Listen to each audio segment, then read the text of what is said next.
As we look at these Bleachers 23 karat gold cards, we're going to point out variations, whether that's variations in design or variations in the box that the card came in.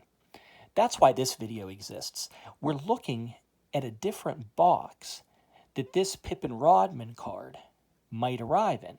Now, if you haven't watched our video on the first box variation, I will reiterate all of that information, so you can stop this video early if you already saw that one. But we're primarily here to point out that there are two different boxes associated with this card. And here in this video, you're looking at the second version. I'm going to call this the Rodman Pippen version. You can see why. On the front of the box, Rodman's name comes first. The other box that you might get with this card, I'm calling that the Pippen-Rodman variation. That box, Pippen's name comes first. So those are your two different boxes, but here we're looking at the Rodman-Pippen. Now, both of these boxes clearly discuss why this card was made. They mention the record-breaking 72-win season right there, really good season, and it mentions that they did win the 1996 NBA Finals. Those are the two reasons why the card was made. You see in the other box, that's also very clear. Same design for the 72-win season, and there's the mention of their championship right there. This box, though, the Rodman Pippen, you noticed that it only has images on one side. Now, it does have images taken kind of from a game context. So if you like that, if you like the fact that the images were extracted from a basketball game, this box might be more up your alley, but you have no pictures on the back. In the previous video, this is my preference, because not only do you have pictures on the front, but on the back as well. So that's kind of nice. But yeah, this second variation of the box, we only have pictures on the front, the Rodman Pippen. So I do think the other box is more interesting, and I like that other box there where Rodman has a towel draped over his head. I think that's kind of unique, a little more interesting. So yeah, just make note, there are two different box versions, and as we list these on the Cataloged Clutter website, I'm going to list all the variations separately. I think this set is a little bit chaotic to collect. It's hard to find an organized source of information. So as we run across these cards, variations are going to be listed separately, and they're all going to be listed under Bleachers.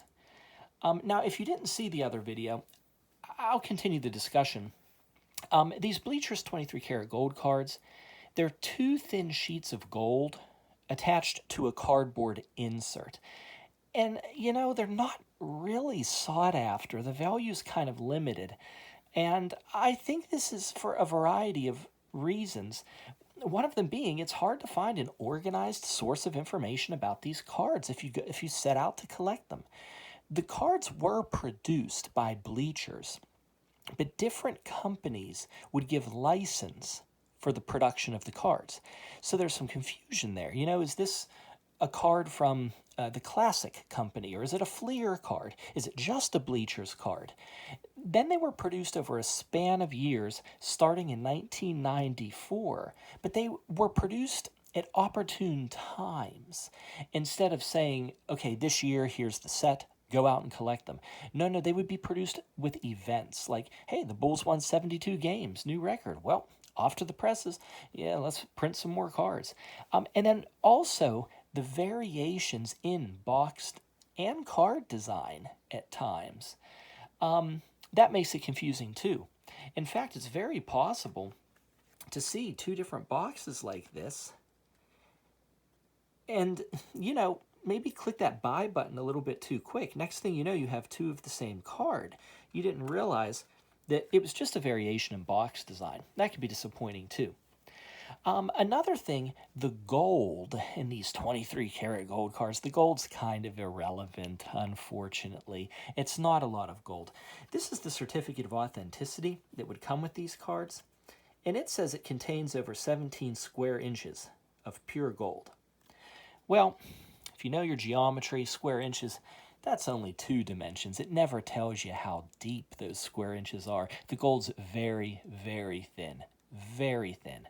So, honestly, I don't think it's that much of a factor in terms of the value of these cards, believe it or not.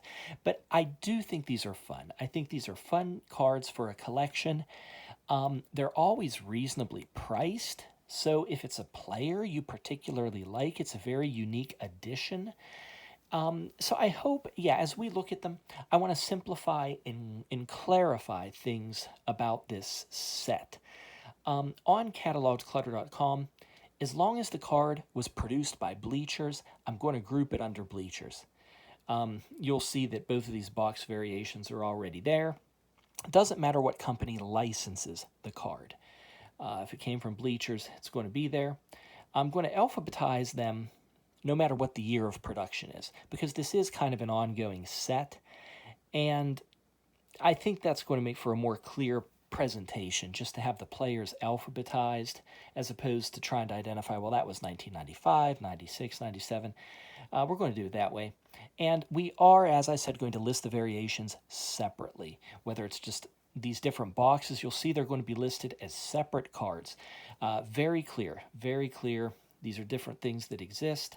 And hopefully over time, if we run across them, it'll keep things a little more organized.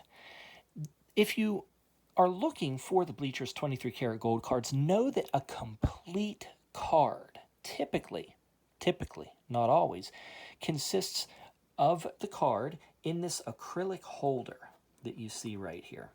Okay? Then, I don't have it with this card. There would be a small plastic bag around the acrylic holder. Then there would be a certificate of authenticity, and finally the box. For collectors, obviously the card and the box are of most concern, and these boxes are sometimes hard to find. If you run across a box that's not in that good of condition, honestly, be proud you found the box at all. A lot of them disappeared. It's kind of disappointing. A lot of the cards on COMC, on COMC, there's a lot of these floating around, but no box. And I would just hate to think that they were discarded. I really hope not. To me, they're an integral part of the card. We are starting our discussion of these cards with the Scottie Pippen Dennis Rodman card. This is the second video now, obviously. And as we pointed out at the beginning, it was produced in honor of the Bulls' 72-win season and their 1996 NBA Finals victory. By the way, the Rodman Bleachers cards, they're real fun to collect because of how they treat his hair. See, we got rainbow there, red there. There's always some kind of colored foil. This one also has a neat presentation of his tattoos. See his arm there? So that's fun. On his statistics on the back, they did divide his offensive and defensive rebounds because he had a lot of them that season. He really did. He was number 1 in the NBA for rebounds per game. David Robinson actually still had a higher total than Dennis Rodman that year. Had a higher total. But for rebounds per game, it was Rodman. He took that statistic. The card, this particular one, is limited to 25,000. You need the certificate of authenticity to know that, because you see they don't give a total number by the serial number. Some of the cards do. This one doesn't. You need that certificate of authenticity. I have a price guide that clearly didn't see this. It says there's only 10,000 of these cards, but yeah, no, not true. 25,000. You can see it right there.